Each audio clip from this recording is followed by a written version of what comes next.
Good evening, everybody. Today is January 4th, and this is the Moscow City Regular Council meeting. Wayne? Good evening. Thank you, Mayor. Would everybody join me in the Pledge of Allegiance, please? I pledge allegiance to the flag of the United States of America and to the republic for which it stands, one nation under God, indivisible, with liberty and justice for all. Thank you, Wayne. Now this is the old business portion of our meeting. I will go on to the consent agenda. Mr. Mayor, I'd like to make a motion that we approve the consent agenda. I'll second. Okay, I got a motion by Wayne, and a second by John Weber to approve the consent agenda as is. I'll start the roll with Walter. Aye. Aye. Aye. Aye. Okay. And we will move on to the next thing, which will be reports of committees for the council, and I will start with you, Dan. I have none. Okay, I'll move to Art. Nothing. And I got to share something with you folks. The last 2 weeks here at City Hall, there hasn't been a whole lot of things go on in our city except for the wonderful job that the street crews have been doing on keeping our streets nice and clean. Yeah, let's give them a round of applause. Outside, that's been pretty quiet, which has actually been kind of nice through this holiday season. Walter? You stole my report item. That's all I had. That was it. Wayne? I have no reports. John? Nothing. Okay, and I have nothing either. Gary, do you have anything you want to add before we move on? No, just that we have the quarterly regional breakfast meeting on Wednesday, so I want to remind council of that. January 6th, 7 a.m. at Best Western. Okay. Item number 3, comments from outgoing council member Wayne Krause. Wayne, it is your floor, sir.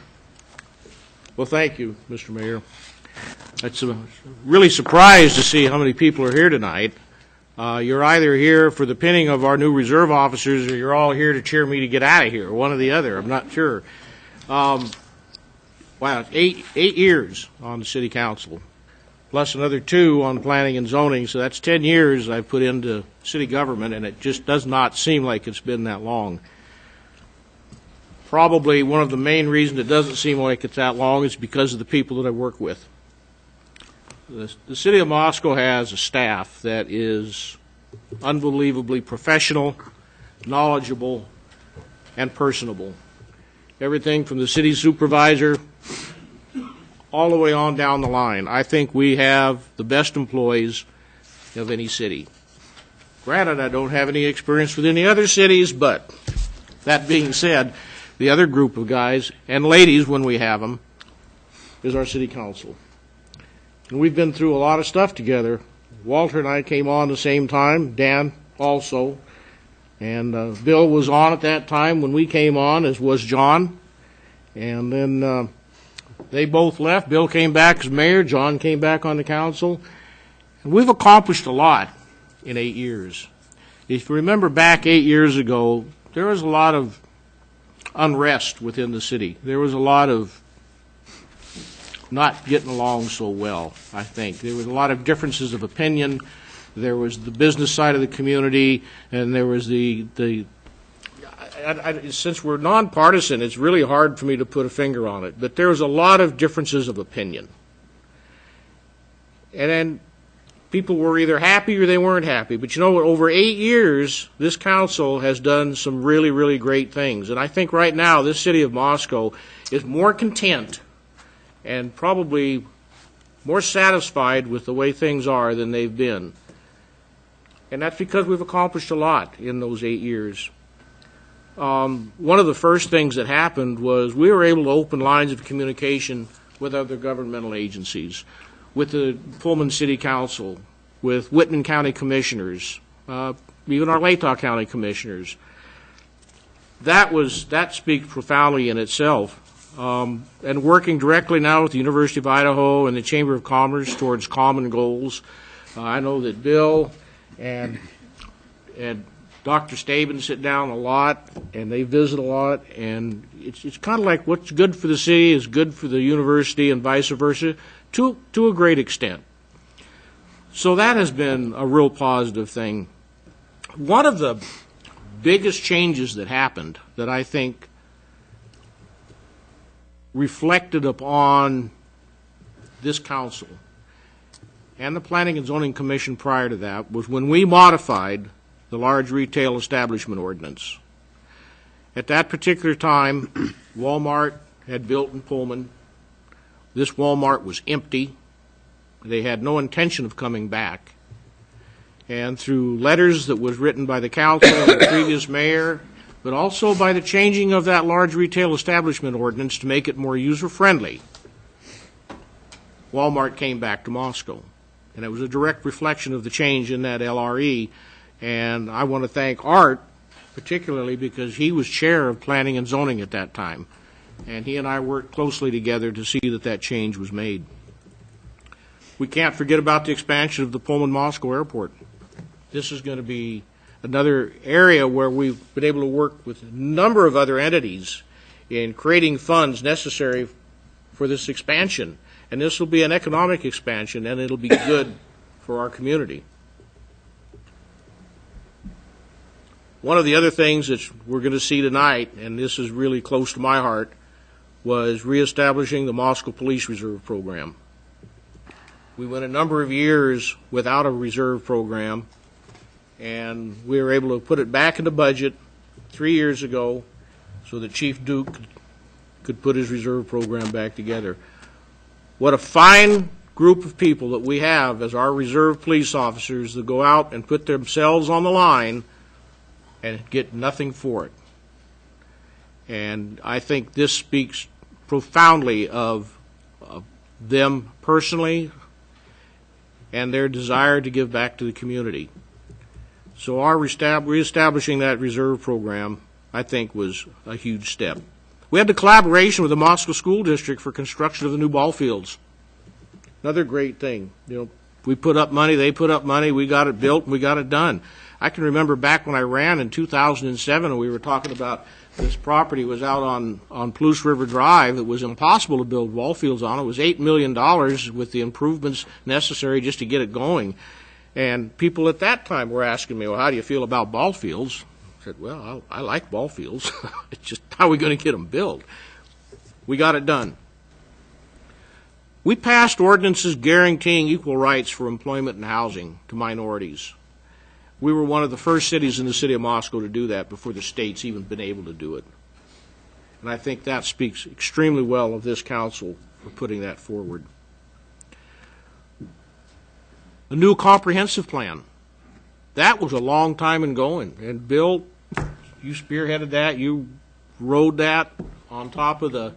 We had consultants, did we not? And then we redid what the consultants did because we weren't real happy with it. But Bill Belknap was a big part of that comprehensive plan. Construction of the Intermodal Transportation Center. Another joint project with the University of Idaho. It enhances the visibility of our community. It gives us a transportation hub, and it gave a new home for the creation of smart transit. We renamed it. It was Moscow. What was it? Can't even remember the name of it now. Valley Transit. Exactly, but we moved. It was because it had been based in Lewiston, and we rebranded it. Smart Transit. Valley Transit is what it was. Yeah, Valley Transit, right. Let's not forget about moving Farmers Market to Main Street. Huge. That was huge. That thing has expanded so much, and there's 5,000 people every Saturday that will go to that. I know our police department just loves having it there. We created Legacy Crossing, another urban renewal district. It's taken a long time to get anything going on that because there's a lot of hoops to jump through. There was ground remediation we had to do because of contaminated soils, but Sangria will be breaking ground for a building there at the corner of 6th and Jackson this spring. At least we anticipate that, I think, don't we, Bill? Those are just some of the things I came up in trying to think back over 8 years what this has been like.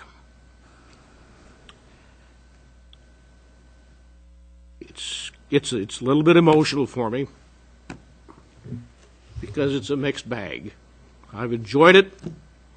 I think we have done some great things for the city of Moscow, And I have every reason to believe that this city council, including our newest council member, Catherine, when she comes on, I know that they'll continue to do great things. And if you don't, there's another election in 2 years, and I may have to come back. But anyway, that's what I've got. Thank you very much for everybody that voted me into office. Thank you for your support and your letters. I appreciate that beyond what anybody can imagine. Thank you.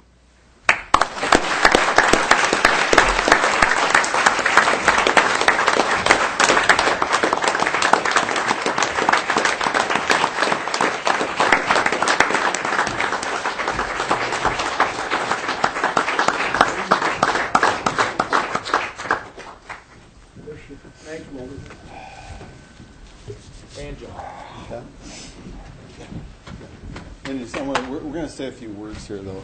We're going to, we gave some time for Wayne to speak, and so all the rest of us are going to get a chance to talk as well about Wayne and some of his things. And he covered a lot of territory there, which was really good. And I got to share with you, all the folks here, that 8 years ago, I was one of the guys who went over to see Wayne about actually running when he was running Martin Tire Store right down here across the street. Yep. And because I thought Wayne would do a good job as a counselor, and I thought he would do the right thing for the community because he's been here for, I don't know, 60 years or however many years you've been here, Wayne, years and years and years. Well, John, you kept railroading me to do it, too. Yep. And so one thing about counselors, and all counselors that I've ran into since the time that I've been as a council person and the mayor of this town, as well as on planning and zoning and the Board of Adjustments. I've been involved for a number of years now, and people put their heart into this to do the right thing, and so I'm very proud of that, what you've achieved, Wayne, and that's congratulations to you. John, I'm going to let you speak on Wayne here for a few minutes. Not John. Yeah, John. I could get all of the members of the Moscow Police Department to leave the room. I'll be more than willing to speak to Wayne Kraut. And Wayne and I have been friends. We've known each other since, before high school, long time. And Wayne has always been forthright. He's always been honest. He thinks things through. And I think more than anything else, Wayne's heart has always been for doing what he could to make Moscow a better place for all of us to live. And for that, and I'll never say it again, thank you. Dan? Yeah, Wayne, I think that everybody up here will agree with me. We're gonna miss that bark. There's no doubt about it that Wayne's a pit bull up here right now, and he never really had the bite so much, but he does have that bark, and he'll let you know he'll let you know how he feels if you just ask him. That's one thing that Wayne's got on everybody. So, gonna miss you, but I'm sure I'll see you around. You will. Art?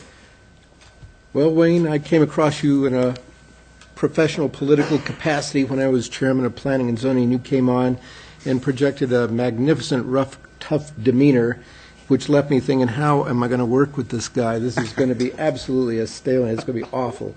But I got to say, you surprised me to no end by being fair-minded and putting the needs of the citizens and the town of Moscow well ahead of your own views and doing the right thing every time, and it's been a joy to work with you.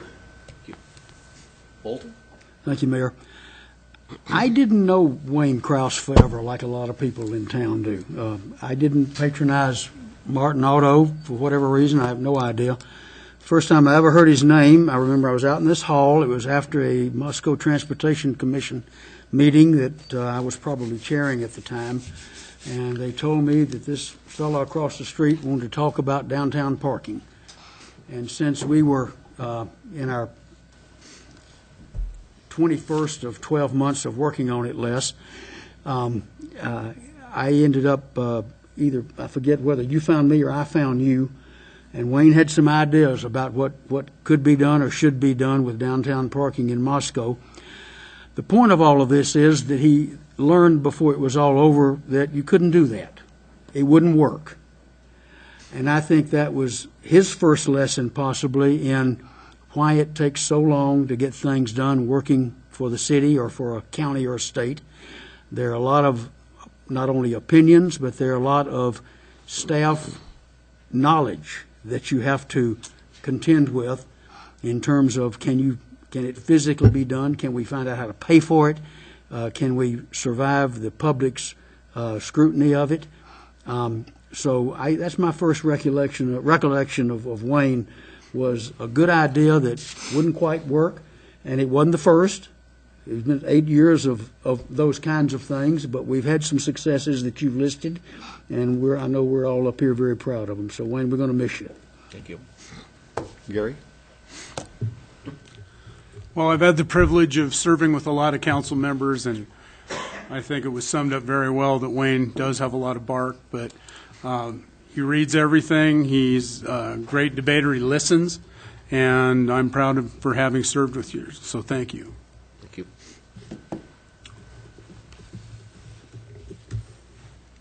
Bill, Les, or Rod, would you, That's or enough. Lori, would you? That's enough.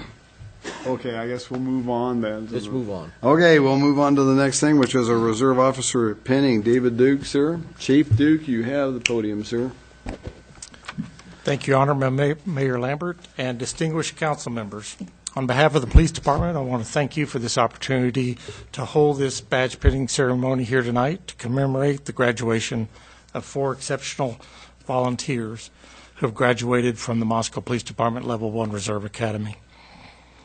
This transitional period event is a result of your entrusted support to reinstate the Volunteer Police Reserve Program 3 years ago, as Councilman Kraus acknowledged, through an extensive background process that meets the same standards as regular commissioned police officers.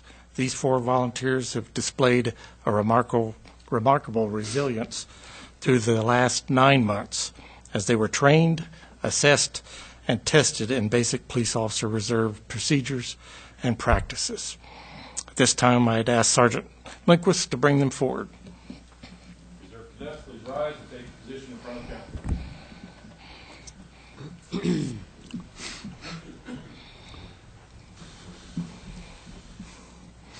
It's my honor to introduce them tonight to you.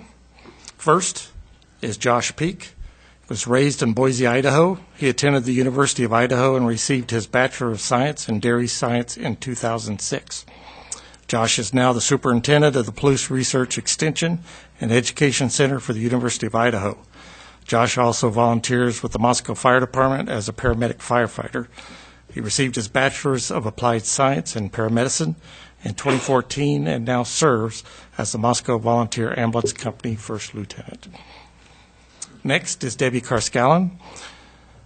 She was raised in Moscow and graduated from Moscow High School. She received her bachelor's in education with a minor in athletic training, followed by her master's in sports science from the University of Idaho. Debbie is married to Dan and has 2 children, Zachary and Mackenzie. Debbie works for the Moscow School District as a substitute teacher and certified athletic trainer, and also works for Northwest MedStar.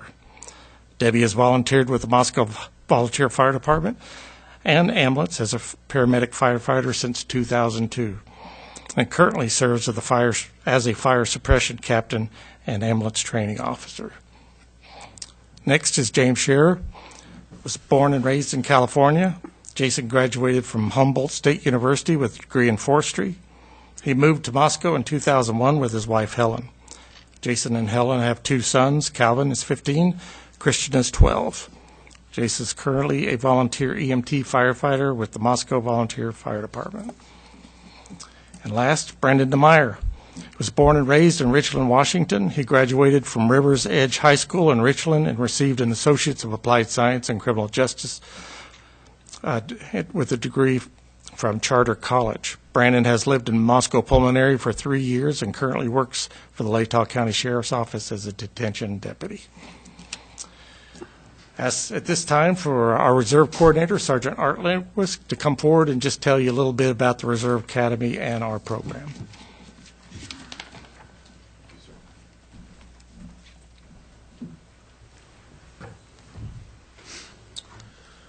Well, good evening. I'd like to begin by take this moment to thank a few individuals, starting with Corporal Casey Green, who is the co-coordinator of this program.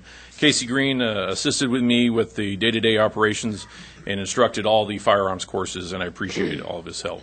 Additionally, I'd like to thank the numerous Moscow and Latah County training officers who helped train all the courses, including our own Chief Duke, who instructed 3 days of accident reconstruction. So if you'd like to ask any of these individuals if they can calculate the speed of a vehicle based on their skid marks, the angle of the yaw mark, of course, factoring in the drag coefficient. Is that correct, sir? All right. How does that work with anti-lock brakes? The answer is always 4. It's remarkable. Also, I'd like to recognize the efforts of our existing reserve officers. These are the Dan Foreman, Tom Picarella, and Ben Barton, who donated over 1,500 hours of service to this community last year. Finally, I would like to thank the mayor and council for their support, but more specifically, I'd like to recognize a former Moscow Police Reserve officer himself, Councilman Wayne Krause, for his support, his input into the program, as well as him sitting on a hiring board and helping us select many of the reserve officers you see here today. We'd like to thank him for his years of public service, and we'd like to award him with a certificate of appreciation. Mr. Mayor, would it be all right if Councilman Krause comes down here, please? Absolutely. What are they going to do, fire me? Yeah, maybe. Thank you.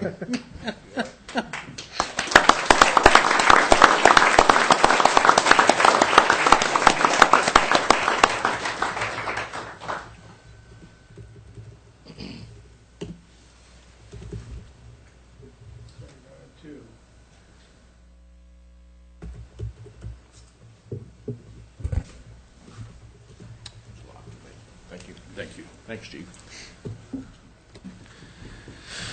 Also, during his assistance with the interview panel, he kind of went rogue on us. He started asking questions, something involving a duck, and I was asked to ask you what that meant, and nobody knows. Do you recall what that question was?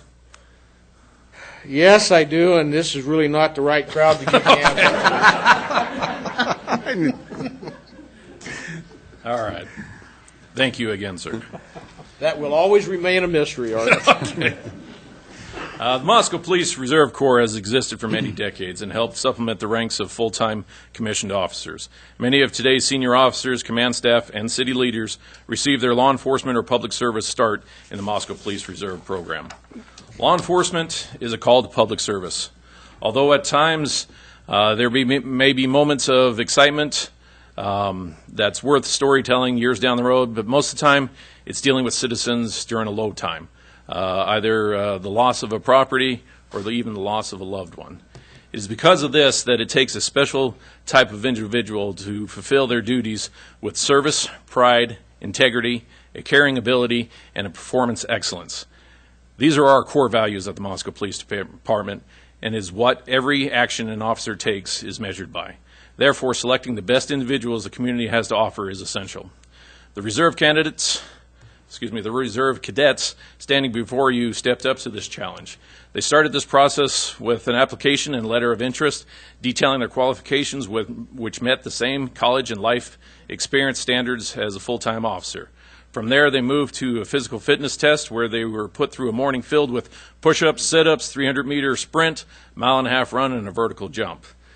An interview board consisting of community leaders and law enforcement personnel followed with the top candidates moving forward. Upon the recommendation of the chief of police, the candidates moved to the background process where they completed a physical examination to determine their fitness level, a psychological examination to determine that they were of sound mind. Believe it or not, they are of sound mind. And a polygraph examination which explored all their past actions and life choices to ensure that they have lived a good and honorable life thus far. We then confirmed all this by interviewing their friends, coworkers, neighbors, and family members. Once we were convinced that we had the best of the best, they began the Reserve Academy.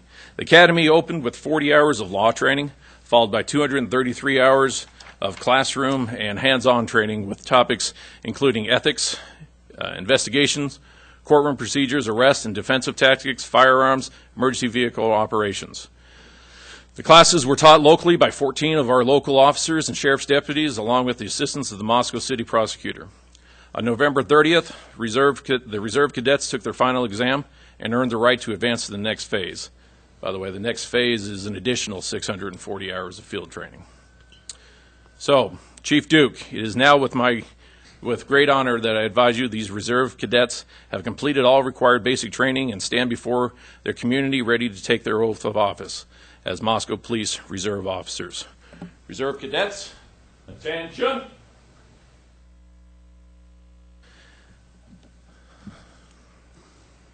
At this time, I would like to ask the city clerk to step forward and administer the oath of office, please.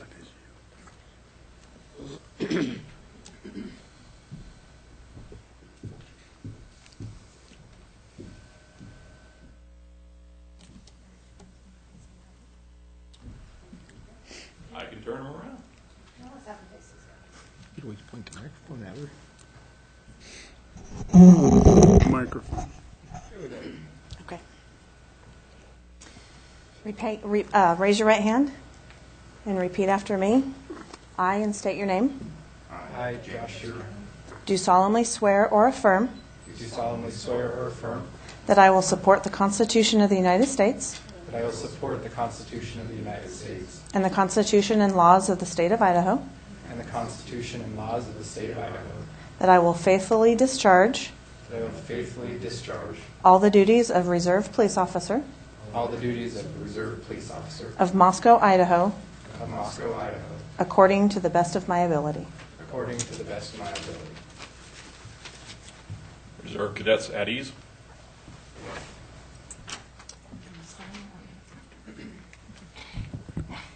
The reserves will now be pinned.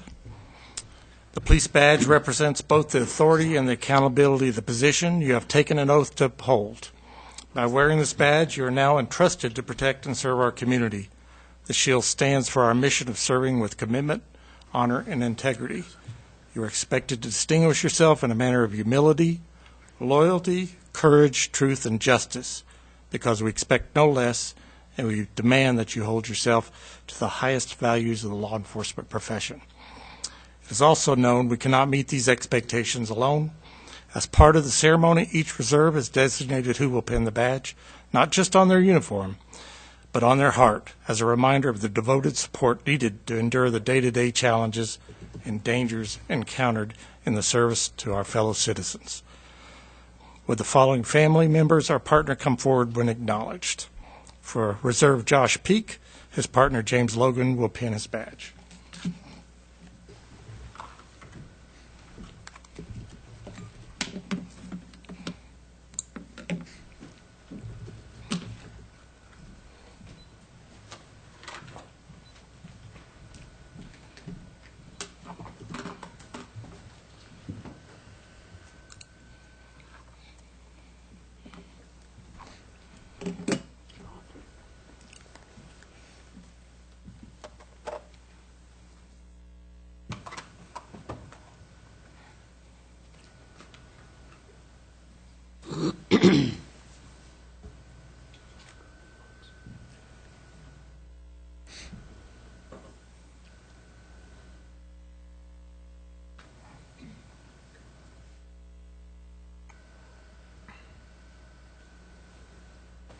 For Reserve Officer Debbie Carscallon, her husband Dan will pin her badge.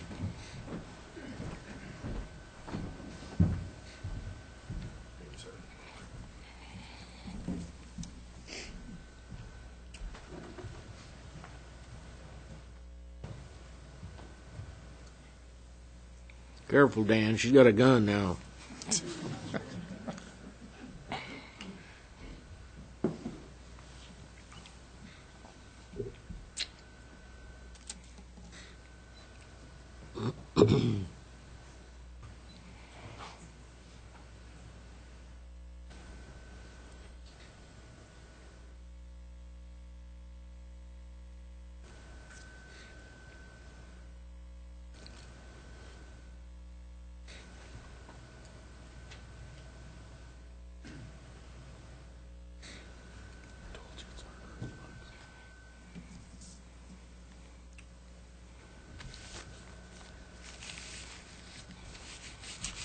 For Reserve Officer James Scherer, his wife Helen will pin his badge.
For Reserve Officer Brendan DeMeyer, his father John will pin his badge.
Would you all please join me and recognize them by showing your appreciation at this time?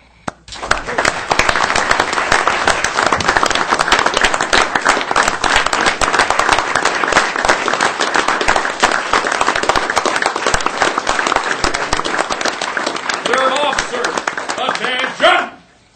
Present arms! Mayor Lambert, distinguished council members, may I please present the 2015 graduating class of Moscow Police Reserve Corps. Order, arms!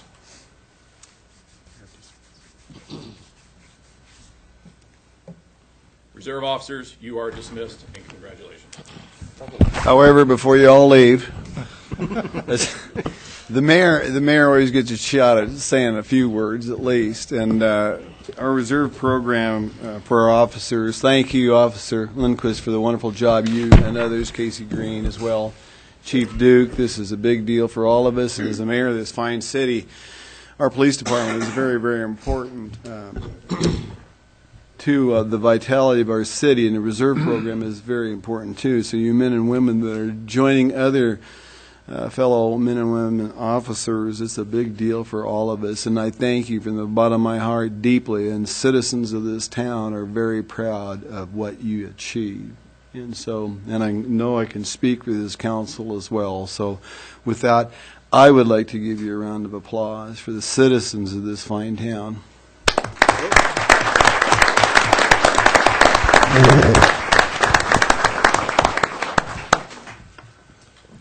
Thank you again. Council President, would you like to say a few words? I'm just glad that we got to do this while Wayne was still up here, because he was the big push for all this, and So that's why we kept you up here for a couple more minutes, Wayne. Appreciate that. Thank you, Chief. Mayor, just thank you again for taking the time out of your meeting to recognize and honor those volunteers here to make our community safer and more enriched place to live. After the meeting, you're all invited to a reception outside, just a time to mix and show your appreciation to them one-on-one. So thank you again. Chief Duke, this body of mayor and councils will always provide time anytime we do this in the City Hall. You're welcome. Okay, with that, we'll move on to item number 5, which is the oath of office administered by the city clerk and certification of election presented to Catherine Bonzo and Dan Carskellen.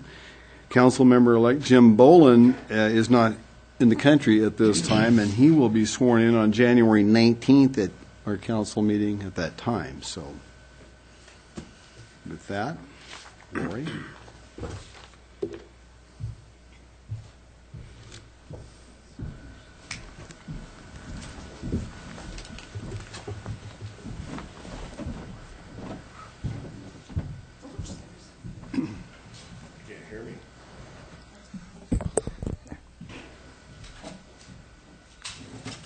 Raise your right hand and repeat after me. I, Dan Carskellen, I, Dan Carskellen, do solemnly swear, affirm, I do solemnly swear that I will support the Constitution of the United States that I will support the Constitution of the United States and the Constitution of the State of Idaho, and the Constitution of the State of Idaho, and that I will faithfully discharge and that I will faithfully discharge the duties of council member the duties of council member in the city of Moscow, Latah County, Idaho, in the city of Moscow, Latah County, Idaho, according to the best of my ability. according to the best of my ability.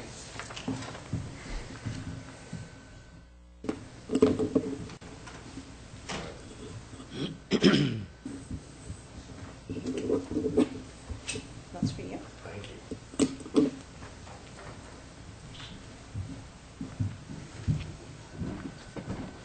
Please raise your right hand. I, Catherine Bonzo, I, Catherine Bonzo, do solemnly swear or affirm do solemnly swear that I will support the Constitution of the United States that I will support the Constitution of the United States and the Constitution of the State of Idaho, and the Constitution of the State of Idaho, and that I will faithfully discharge and that I will faithfully discharge the duties of council member the duties of council member in the city of Moscow, Latah County, Idaho, in the city of Moscow, Latah County, Idaho, according to the best of my ability. according to the best of my ability.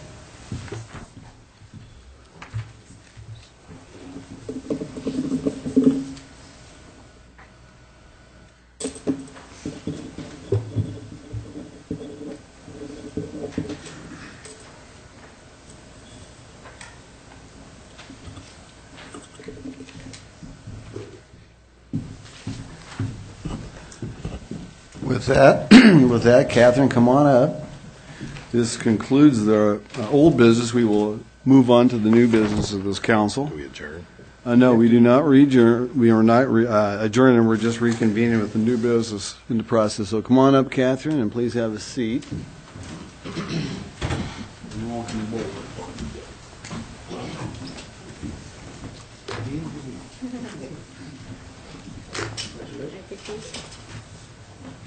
Catherine, come over here. This is a pin I'm going to give you that was mine, and I've had this for, it's got a lot of miles, a lot of years on it, it's in good shape. The city of Moscow. I'd like you to have that. I know you're going to do a good job. Thank you very much. Thank you very much. With that, Kraus has left the building. No. Wayne, come on down. We got one more thing.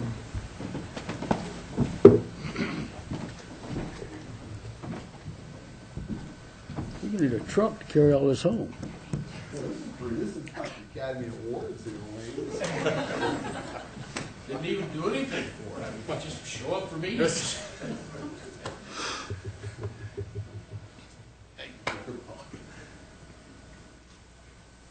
one more.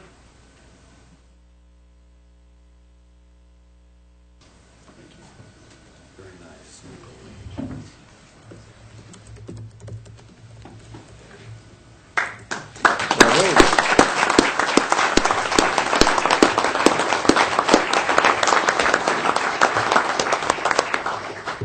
Now I can leave. Yes, you can do what you wish.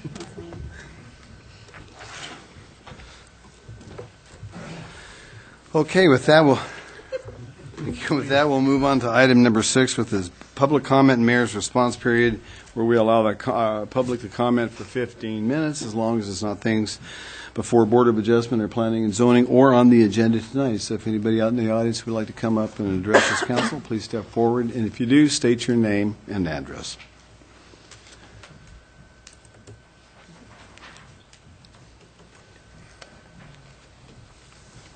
Mayor and members of council.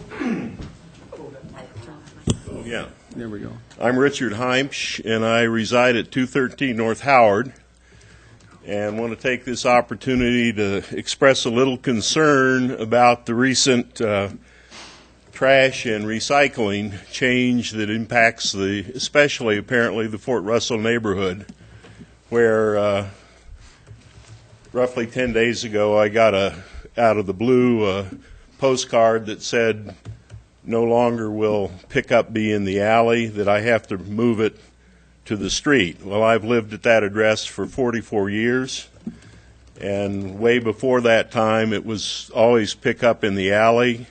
Many people that I personally know and others that I have observed have made improvements, particular areas of their home or their yard, constructed facilities to hold their recycling and their trash bin.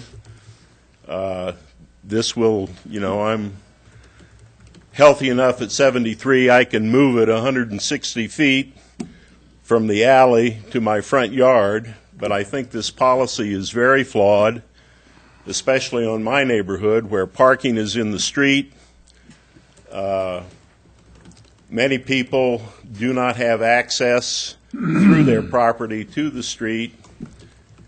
I think trash and recycling pickup in the alley operates smoothly. There is no parking in the alley. I have observed trucks moving freely up and down that alley for 50 years. And for this policy to be announced basically 2 weeks before implementation without any opportunity to comment, I followed the, recycling debate and trash pickup items in the press, and never was there mention about discontinuing alley service. On my street, for instance, parking is permitted on both sides, and I think it's going to be virtually a dodgeball contest for recycling trucks and garbage trucks to pick up these receptacles, whereas they have a clean trajectory if they continue to do it in the alley. And so thank you for your time. I wanted to express my concern, not only how this decision was made, but I think it's basically flawed in the mechanics of its implementation. Thank you, Richard. Tim Davis is our sanitation manager, and I'm going to call him up to the podium now. Tim, if you'd please come up here. I want to talk to other folks here that may be in this building as well that we're going to address this. This is something that we're going to be talking about at the council admin meeting on the 11th. And so, which will be next Mondays. But Tim, I'd like you to comment on this, because we may have others out in the crowd that I know we've had several different emails from folks. So if you yes, we've heard from a number of folks since this notice was sent out by Latah Sanitation. When we first went out with the RFP to do single stream recycling, the response to the RFP was partially entailed some routing changes and LSI's interest in eliminating some of the alley service. We knew from the very beginning that we wouldn't be able to eliminate all of the alley service, but it was more of a safety and operational efficiency concern on their part to try to streamline this program by not only doing recycling but garbage at the streets. Obviously, we did not implement this to inconvenience folks. That was not the intent at all.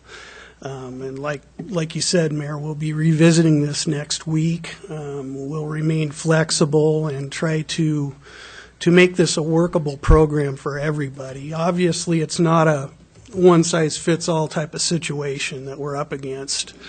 There are areas, especially in the Fort Russell district, where I even had concerns about eliminating some of the alley service just because of the parking and the nature of the beast, where some folks don't have control over who parks in front of their house, and they, could get blocked at times, and, whose fault is that if they get missed type of situation. So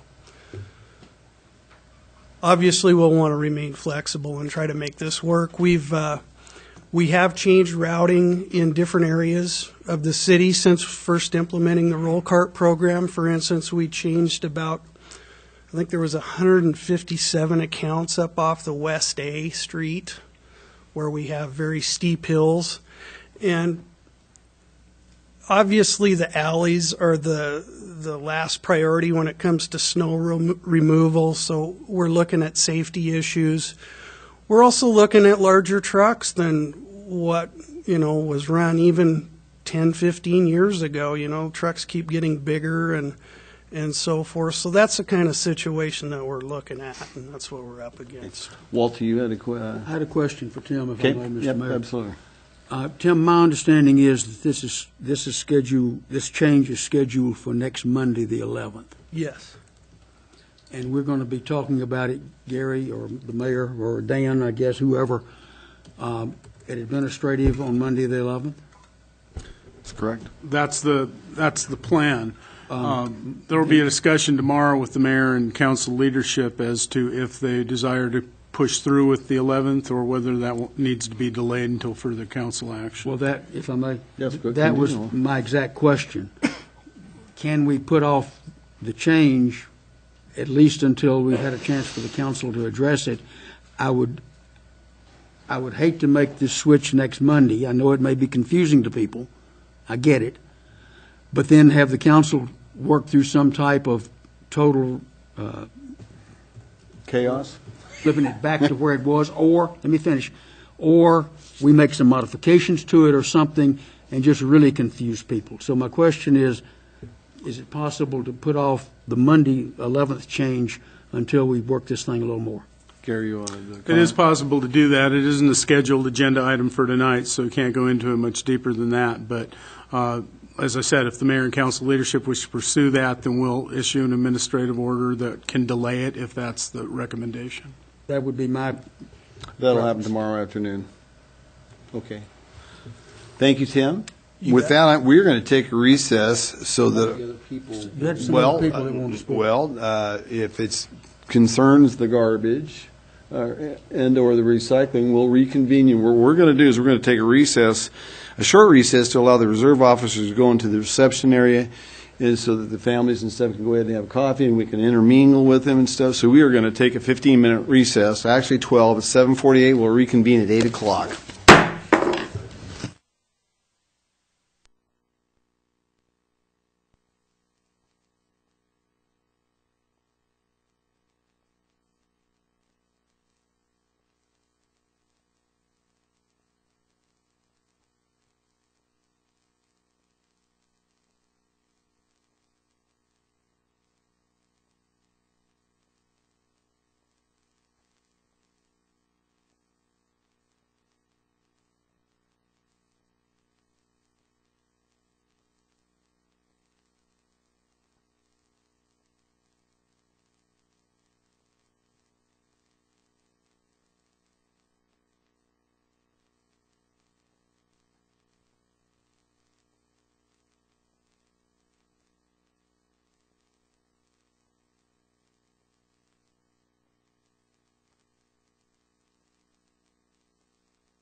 Okay, everybody, we're reconvening our meeting, and we're back to the new business, and this is still the portion of the public comment. We still have about 10 minutes left to go on that, and if you're going to make responses on the garbage or the recycling thing, that's fine, but make it real brief, because we are going to looking into this next Monday. We're going to be working on it starting tomorrow with council leadership, myself, as well as the city supervisor, and Tim Davis, our sanitation manager, and along with LSI, Lake Tahoe Sanitation. But please, if you want to come up, it's time for you to give us your name, your address, and you can make a brief comment.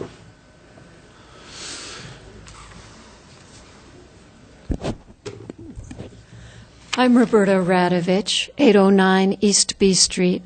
Same issue, the garbage. Right now, I want to point out the difference between the new neighborhoods who have driveways that lead out to the street and can wheel their trash cans out there, and those of us who must go up either a muddy alley spring and fall or a slick, icy alley in the winter, and then try and get our cans out there. It's a problem. I really don't want to do it. And ultimately what will happen is cans will be left at the front curb. However, there's already a little bit of jostling for parking. I have one neighbor who's requested I not park in front of their house because they're elderly. I have one neighbor who's asked me, because the wife is coming and going early, not to park in front of their house. We're pretty tight there. And trying to get the adequate room for the trash trucks to get in between vehicles and pick up cans, it's going to be a problem there. Also, now Dee sitting there is just petrified, and she told me she can't come to the microphone, and she won't. But she's got a 2-foot berm of snow in front of her house, and just to get to her car, she has to walk down to the end of this, where the corner is, and get out and come on out to her car. How is this woman going to be able to drag a trash can out to the front on a regular basis? It's just not happening. Now, there's a really high percentage of elderly people up in the old Fort Russell neighborhood, and I'm speaking not only for myself, but many of them. This just is a very, very unwelcome change. Thank you, Roberta. Gary, what time is our admin meeting on January the 11th? I believe admin will be at 4:30. Okay. Dee, I understand that you don't want to speak, but we are going to have an admin meeting, and we love to see our residents coming.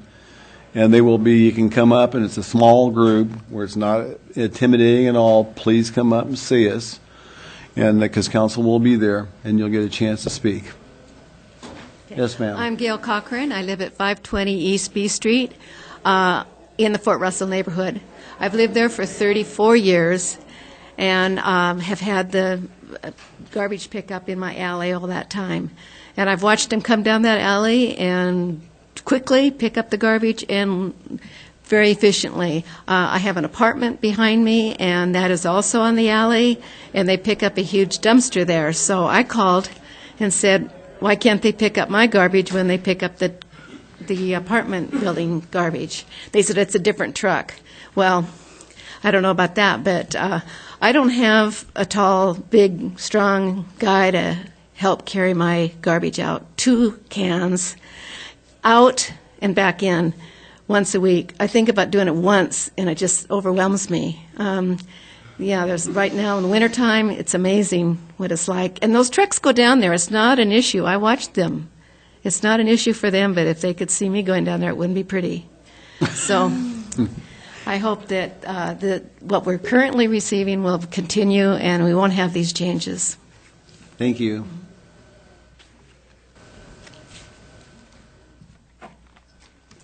Hello, I'm Johanna Doyle from 322 North Howard in Fort Russell, and I'd like to thank you for listening to our concerns as we face the possibility of single recycling.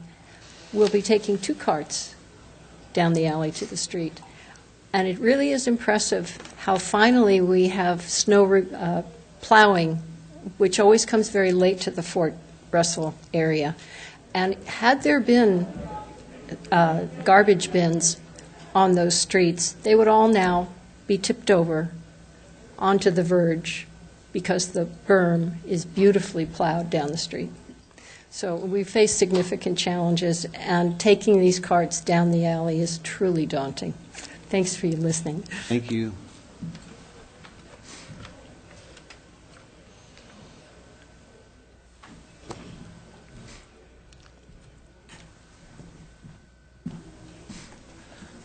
David Pierce, 716 East F Street. I always write something out, and I'm going to try and use this, but I'm going to add some things ad lib, so I hope this goes well. I really do find it hard to say this tonight, because I want to thank Wayne for what he's done for the citizens here. We've heard from the council, we've heard from all these other people, but I hope I can speak for just the ordinary citizens of Moscow who really do appreciate everything that he's done. It's a sad night for me in Moscow. Tonight we lose someone special. It's hard, but both statements are true. Wayne Krause is stepping down from serving on the Planning and Zoning Commission and the City Council for a decade. He was a City Council or a Planning and Zoning Commission member when he already told you all the things, but I picked three: the big box ordinance, the ball fields, and the intermodal transportation center as things that I think Wayne really was passionate about, cared about, and was very much a part of making work. Fortunately, Wayne is not leaving us totally. He's not deserting us. He's still the president of SMART, so we've still got him here doing something. I've been impressed by what Wayne had to say about any proposal brought before the Planning and Zoning Commission or the City Council. It always has been what Wayne felt best was best for Moscow. Perhaps the approval wasn't quite what he had hoped for, and he told us that, but it was the best that could be done at the time. Finding a compromise was certainly one of Wayne's goals. I guess I shouldn't be surprised, shouldn't have surprised me. How could someone who, except for the time in the Navy, as far as I know, have lived in Moscow all the time, act any differently? And I know pretty well that Wayne has lived here most of his life, because I remember a wonderful picture in the Moscow Daily News of a 5-year-old sitting on Santa's lap. This is the most important thing to me. For the past year, Wayne has been the council liaison to the Farmers Market Commission. There he has been active in the deliberations and planning of the commission, offering insightful suggestions regarding how the commission might proceed. Thank you, Wayne, for your helpful advice and suggestions. Moscow is fortunate to have someone who cares so much about this city as you do. For the moment, Wayne, you will no longer be an official spokesman for Moscow. But it is my hope that before long you will once again be a spokesman for the Moscow it is so abundantly clear that you care about. Thank you, Wayne. Thank you, David, for those nice remarks on Wayne's behalf. Other folks want to comment during the public comment time? Well, thank you very much. We will move on to our next item, which is item number 7, which is Well 10 Bid Award. Les McDonald will be doing presenting. Les, you have the podium, sir. Thank you, Mayor Lambert, members of the council. We've been here before talking about well number 10. As you'll recall, we bid this project late in the fall of 2015, and due to some procedural issues, I had a need to reject those bids. We have since gone back out to a rebid of the project and are here before you again to award it this time, is our plan. So I want to take a minute and just kind of help orient folks a little bit, and certainly our new council member as well. This is just a quick overview of the community of Moscow here, and it shows some of the existing wells out through the community, the city's well number 6, well number 8, and well number 9, here next to the Palouse Mall, University of Idaho wells on the east end of the mall and Farm Road area.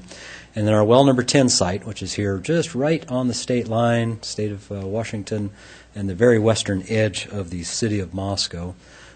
Zooming in a little bit, here's that same state line. So that's a Washington hayfield.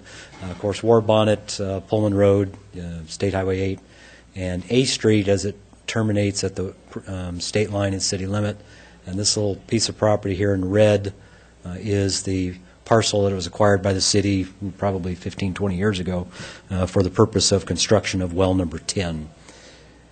And this is a drawing that previously came before the council back in the spring, actually, of 15, when we were awarding a small contract for grading the site to create a nice little flat pad here for the actual construction and siting of the well itself. That work was done last summer, is complete, and so it is now ready to accept the construction of the well or drilling of the well itself. So we took the project back out to bid in December. We had 3 bidders this time around as compared to 2 previously. This is a summary of the bids that were received along with the engineer's estimate there in the top line. You'll see 2 different schedules, Schedule A and Schedule B. This was done to provide the city the option in terms of selecting the size of the well itself. Schedule A uses a 20-inch diameter well casing, where Schedule B would be a 24-inch diameter well casing. It is anticipated that this well will be in the neighborhood of anywhere from 1,000 to 1,300 feet deep, and will have a capacity of at least 2,500 gallons per minute, and possibly more than that, depending on what we encounter in terms of the water supply in that area. Our consultants, Golder Associates, believes that the well will be capable of more than 2,500 GPM, gallons per minute, possibly in the range of 3,000 to maybe even 3,300, depending on what we encounter. That is important when you consider Schedule A versus Schedule B and where the city may be going with potential water right consolidations in the future that would allow us more flexibility in how we operate our wells and utilize the water rights that we have throughout the city. So that's the reason, along with a few other issues, that we put both schedules in the bid. Schedule A would be the smaller casing, would accommodate a 2,500 gallon per minute well, very similar to what well number 9 is, with certain types of equipment. The larger casing, Schedule B, would accommodate potentially a larger producing well if we have the ability to do that, the supply and the water rights issues that go with it, but also allow us some more flexibility with respect to the type of equipment that we ultimately put in the hole to then produce that water. It also gives us a little more flexibility in terms of the alignment of the well itself. When you're constructing a well and you think about a boring operation that has some sort of a circular motion going, and you're punching a hole that's 20 or 24 inches in diameter down into the ground 1,000 feet or 1,300 feet, there's that potential for that column to waver. It may not be completely straight and plumb. Well, if you get much wavering, then it makes it more difficult to put in certain pieces of equipment. A larger diameter casing relieves some of that pinch that we might otherwise have. So it gives us more flexibility in terms of what type of equipment, and if there's a slight waver in that drilling alignment, it doesn't preclude us from still putting in the types of facilities that we need to put in for this particular well. So the staff recommendation, based on those types of considerations, is that we do install the larger casing, Schedule B, the 24-inch diameter. With that particular schedule, the low bidder is Boart Longyear at a little over $1.3 million, actually quite a bit lower than the other 2 bidders in that particular schedule. The overall cost of that 1.3 as compared to the low bidder for the smaller casing, $1.21 million.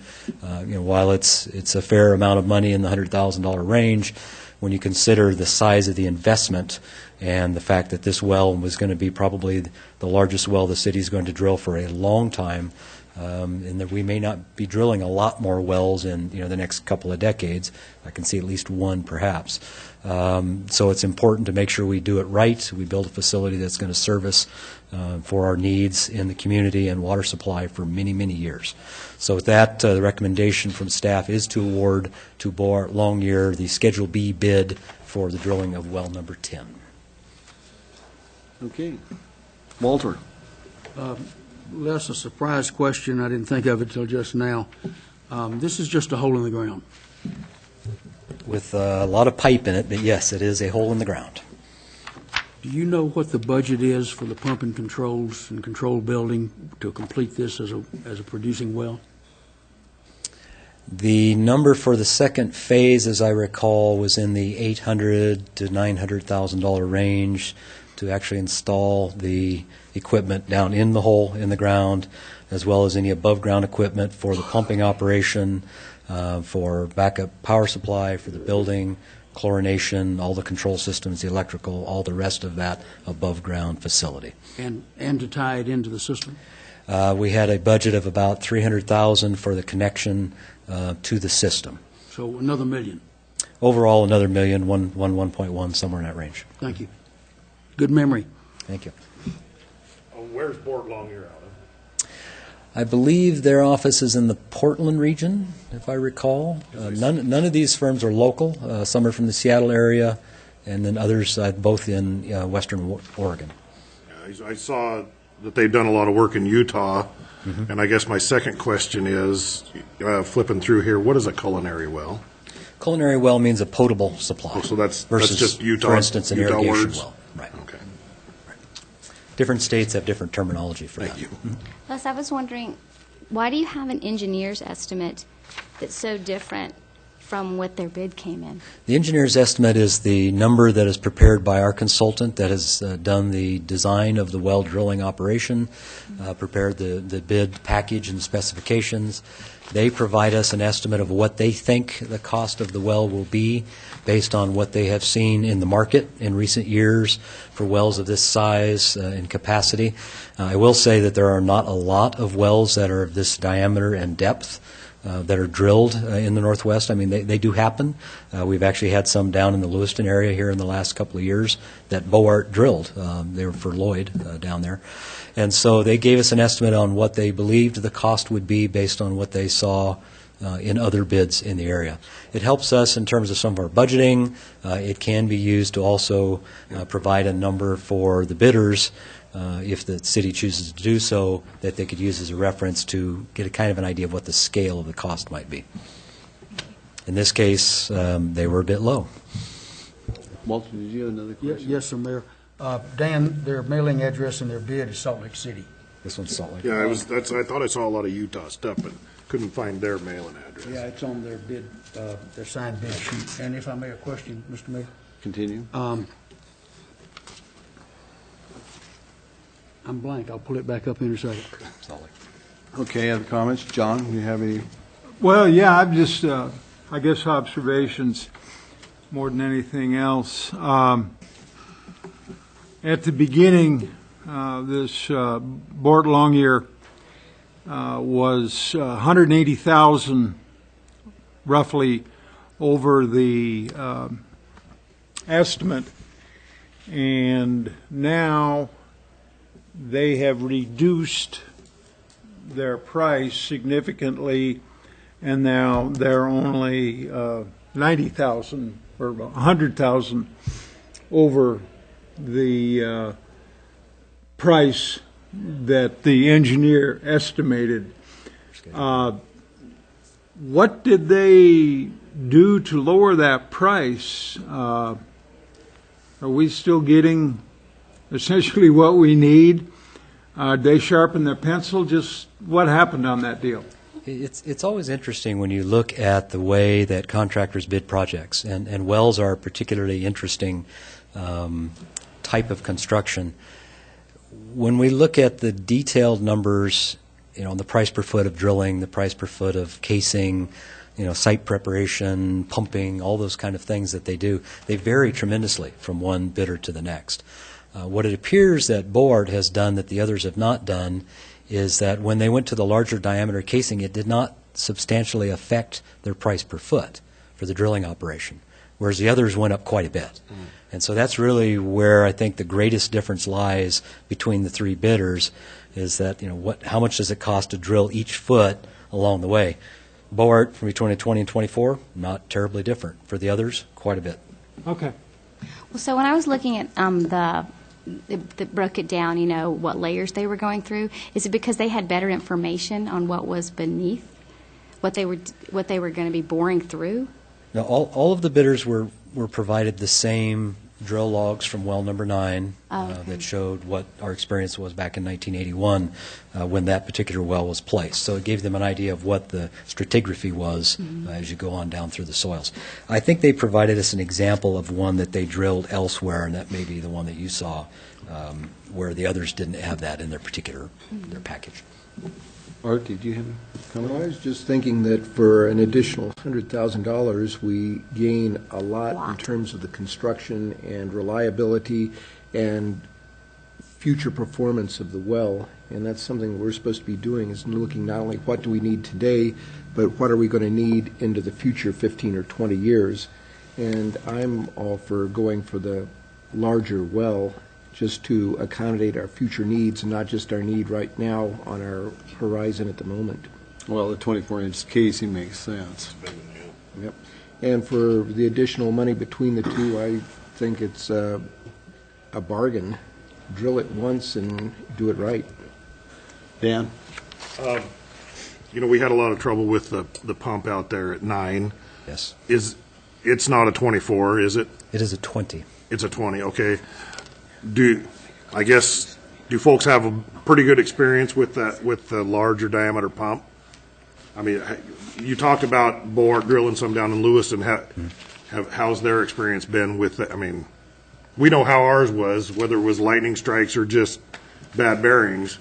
With that 20-incher, how's folks' experiences with those 24-inch pumps? 24s. Obviously every pump is unique out there, and I think folks have different experiences based on their specific situations. Part of the problem we encountered with well number 9 using a submersible pump is trying to fit in a pump and motor of that magnitude, 2,500 gallons per minute, in a 20-inch casing. It's a very tight fit. When you consider also that you're putting in there power cables and other guide tubes for measuring water levels, and there's just a lot of things that have to fit in a fairly small space. And there are some limitations then on what you can do for motor size and horsepower within that small space. And I think that's part of what happened originally in well 9, that 450 horse motor that was there. I mean, it was really at the upper end of the capacity of that motor to handle that particular size of pump. And so it led to problems. We were able, under today's more modern designs, to go to the 600 horse that we have today. It barely fits. Yeah. We would have certainly much more room to work with a 24 to provide just that 2,500 GPM, let alone maybe go into something larger. And this will be a submersible pump as well? Well, that's the option it leaves us. We could go to submersible with a larger volume in a 24-inch casing. If we go to the smaller casing, then if we want the larger volume, we can only use a line shaft turbine style. John?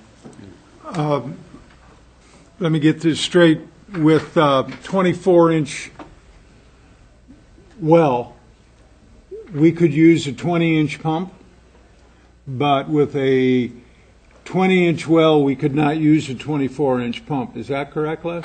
With the 20-inch well, you're limited to about a 16-inch diameter pump. With the 24-inch, you can go to, I believe it's in the neighborhood of 20 or 21-inch diameter pump. And obviously there's difference in capacity when you do that. So you can increase your capacity by almost 30%. Potentially, yes. Yes. I mean, we've not looked at what the upper end is yet. Part of what we looked at is what would accommodate a 2,500 if we were to go to 3,000 or maybe 3,200. What would it take? And a 24-inch would support that with a submersible, 3,000 or 3,200, possibly larger, but we haven't looked at larger facilities. Well, I agree with Dan and Art. I think that we ought to go with the larger well. I think it'll serve us better in the future. It'll give us some leeway, and the other positive things that both of them said about it. So I'd make a motion that we accept the Bart Langier bid, Schedule B, in the amount of $1,339,392. You want to authorize staff to have change orders? Well, isn't there's a 10% override in here, isn't there, Les? If that is part of your motion, then yes, that would be and that's our standard practice, is a 10% authorization for staff on change orders, if you'd like to include that. And that would, yes. Thanks, Art. That would include the a 10% override if necessary. I would second that motion. Okay, we have a motion by John, a second by Art, to accept the low bid, Schedule B, from Bort Longyear and award the contract in the amount of $1.339392 million with a 10% change order up to $133,930. You got a question, Walter? I remember my question. Oh. We almost got through. Almost. Les, do you have, I know you're going to tell me you do, and I just wanted to hear it said and a little bit of explanation. We have budget authority for 110% of $1,339,000. Yes, sir. And does it require any shuffling of money between accounts in order to get above that engineer's estimate that you referred to as being a budget-type item to Catherine earlier? Sure. The overall project budget for Well 10, which of course includes the second phase, is well beyond this number. So we have the budget authority to proceed with this phase. In terms of the overall budgets within the project, there may be some shuffling that will be needed that would bring in some additional funds, actually from the water capital program, to address these higher numbers. We have it available, and we've identified where that would come from within the water capital program. So we can, so we're okay there, and we can proceed with this one. Thank you. Mm-hmm. Okay, we're good to go. We got a motion. John, I'll start the roll with you. Aye. Aye. Aye. And aye. Okay, we moved on 5-0, so we're in good shape on that.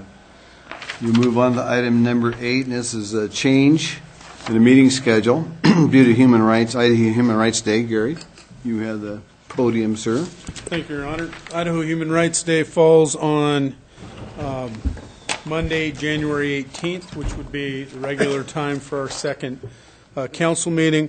City ordinance dictates that when a recognized holiday falls upon a Monday that city council meets, that meeting will take place immediately the following Tuesday. So that date for the next scheduled meeting would be Tuesday, January 19th, 2016, at 7 o'clock, our regular meeting time. Okay, that's an action item, so we need somebody from the council to confirm. I would move that we confirm that date. Aye. Pardon me, second. Okay, we got a motion by Dan, a second by John to confirm January 19th, 2016 is our council meeting date. Now we'll start the roll with Walter. Aye. Aye. Aye. Aye. Okay, our next council meeting is January 19th, and I would entertain an adjournment so that people can go out and visit with the reserve officers as well as our newly elected sworn-in councilors and their family. Consider yourself entertained. Okay. And I second Dan's entertainment. All in favor, say aye. Aye. Opposed? Meeting's adjourned at 8:29. Thank you, everybody.